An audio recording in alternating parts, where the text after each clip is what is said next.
ಸ್ನೇಹಿತರೆ ನಮಸ್ಕಾರ. ನಾನು ನಿಮ್ಮ ರಗಣ ರಂಗನಾಥ್.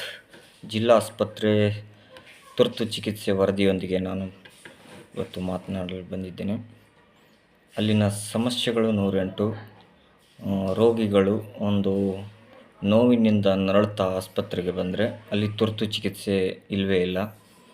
ಅಲ್ಲೇನಿದ್ರೂ ಫುಲ್ ಸೀರಿಯಸ್ ಪೇಷೆಂಟ್ಗೆ ಮಾತ್ರ ಟ್ರೀಟ್ಮೆಂಟ್ ಇದೆ. ಹಾಗಾಗಿ ನಾನು ಈ ರಾಜ್ಯ ಸರ್ಕಾರಕ್ಕೆ ನಾನು ಮನವಿಯನ್ನು ಸಲ್ಲಿಸ್ತಾ ಇದ್ದೀನಿ. ನೀವು ಆದಷ್ಟು ಬೇಗ ಒಂದು ಟೇಬಲ್ಲು ಇರುವ ಒಂದು ಮುರುಕು ಕುರ್ಚಿ ಮೇಲೆ ಕೂತಿರುವಂಥ ಡಾಕ್ಟ್ರ್ ಬಳಿ ಹೋದರೆ ಅವನು ಎಲ್ಲ ಸೊಲ್ಯೂಷನ್ನ ಕೊಟ್ಟು ಒಂದು 200 ರೂಪಾಯಿ ತಗೊಂಡು ಅವನು ಟ್ರೀಟ್ಮೆಂಟ್ ಕೊಟ್ಟು ಕಳಿಸ್ತಾನೆ.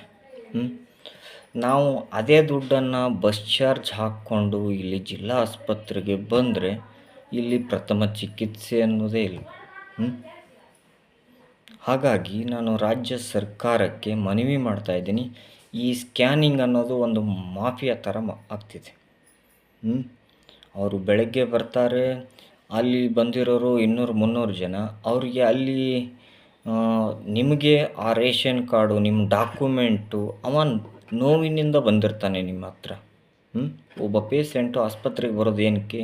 ನೋವಿನಿಂದ ನರಳುತ್ತಾ ಇದ್ದಾಗ.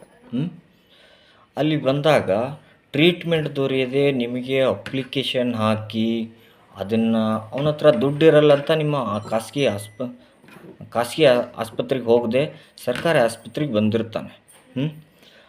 ನಿಮಗೆ ಅರ್ಜಿ ಸಲ್ಲಿಸಿ ನೀವು ಅಪ್ರೂವಲ್ ಆಗಿ ಬಂದು ಅದು ಅವರು ಸ್ಕ್ಯಾನಿಂಗ್ ಮಾಡಿ ಆ ರಿಪೋರ್ಟ್ ಡಾಕ್ಟ್ರ್ ಹತ್ರ ಹೋಗುವಷ್ಟರಲ್ಲಿ ಆ ಡಾಕ್ಟ್ರ್ ಹತ್ರ ಹೋದ್ರೂ ಕೂಡ ಅಲ್ಲಿ ಪೇಷೆಂಟ್ಗೆ ಲೈನ್ ಇರುತ್ತೆ, ಕ್ಯೂ ಇರುತ್ತೆ.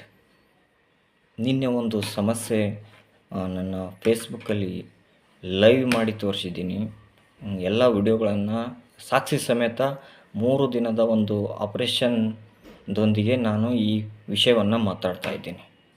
ಹಾಗಾಗಿ ನೀವು ಜಿಲ್ಲಾ ಆಸ್ಪತ್ರೆಗೆ ಎಲ್ಲರನ್ನೂ ಒಂದು ಸಣ್ಣ ಚಿಕಿತ್ಸೆಗೆ ನೀವು ಜಿಲ್ಲಾ ಆಸ್ಪತ್ರೆಗೆ ಕಳಿಸಿದರೆ ಅದು ಆಸ್ಪತ್ರೆ ಆಗಲ್ಲ, ಅದು ಒಂದು ಮಾನಸಿಕತೆ, ಒಂದು ಜನಜಂಗುಳಿ ಏನಂತಾರೆ ಕಿರಿಕಿರಿ, ಅದು ಒಂದು